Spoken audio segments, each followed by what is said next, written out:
Supreme കോടതി വിധി മറികടന്ന് ചർച്ച് ബില്ല് നടപ്പാക്കാൻ പാർട്ടി ആലോചിച്ചിട്ടില്ലെന്ന് CPIM പത്തനംതിട്ട ജില്ലാ സെക്രട്ടറി KP ഉദയഭാനു പ്രതികരിച്ചു. വിഷയം CPIM സംസ്ഥാന സെക്രട്ടറിയുമായി സംസാരിച്ചു.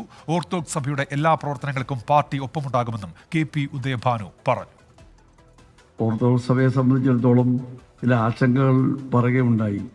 ഇന്നലത്തെ പത്രസമ്മേളനം ബിജുവിൻ്റെയും മറ്റ് തിരുമേനിമാരുടെയും പത്രസമ്മേളനത്തിന് ശേഷം ഞാൻ CPMൻ്റെ സംസ്ഥാന സെക്രട്ടറിയുമായി വളരെ വിശദമായി സംസാരിച്ചപ്പോൾ അങ്ങനെ ഒരു തീരുമാനത്തിലേക്ക് ഒരു നിയമനിർമ്മാണത്തിലുള്ള തീരുമാനവുമായി ഒന്നും തന്നെ പാർട്ടി തീരുമാനിച്ചിട്ടില്ല, അങ്ങനെ പോകത്തില്ല എന്നാണ് ഇന്നലെ എന്നോട് പറഞ്ഞിട്ടുള്ളത്.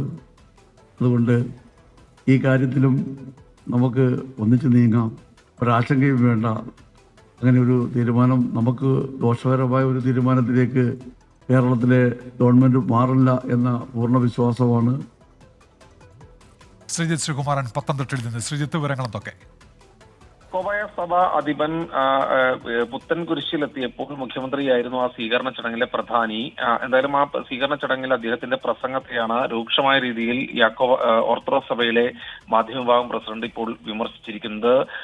ഇത് ഓൺ ബൈറ്റിൽ കുറച്ചുകൂടി കൂടുതൽ രൂക്ഷമായ വിമർശനങ്ങളുണ്ട്.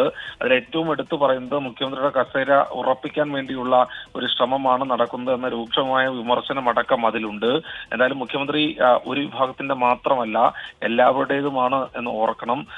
ഏതെങ്കിലും തരത്തിൽ ഒരു സുപ്രീം കോടതി വിധി മറികടന്നുകൊണ്ട് നിയമപ്രശ്നങ്ങളിലേക്ക് പോകാൻ ആഗ്രഹിക്കുന്നുണ്ടെങ്കിൽ അത് നടക്കില്ല എന്നൊരു സൂചന കൂടി കൃത്യമായി നൽകുന്നുണ്ട്. എന്തായാലും ഈ വേദിയിൽ വെച്ച് തന്നെയാണ്, യാക്കോബായ സഭയുടെ മർത്തമ കൺവെൻഷന്റെ ആ വേദിയിൽ വെച്ച് തന്നെയാണ് KP ഉദയഭാനു, CPIMന്റെ ജില്ലാ സെക്രട്ടറി, അദ്ദേഹത്തെ ആ വേദിയിൽ ഇരുത്തി ആണ് ഇത്തരത്തിലൊരു പ്രസംഗം മാധ്യമ വിഭാഗം പ്രസിഡന്റ്, ഓർത്തഡോക്സ് സഭയുടെ മാധ്യമ വിഭാഗം പ്രസിഡന്റ് ഇപ്പോൾ നടത്തിയിരിക്കുന്നത്.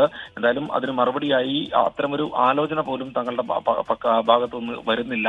ചർച്ച് ബില്ല് നടപ്പാക്കാനുള്ള ആലോചന പോലും ഇല്ല എന്ന് സംസ്ഥാന സെക്രട്ടറിയുമായി സംസാരിച്ചപ്പോൾ തനിക്ക് മനസ്സിലായി എന്നും എല്ലാ പ്രവർത്തനങ്ങൾക്കും ഒപ്പമുണ്ട് എന്നും KP ഉദയഭാനുവും പ്രതികരിച്ചു. ശ്രീ ശ്രീകുമാരൻ പത്തനംതിട്ടയിൽ നിന്ന്.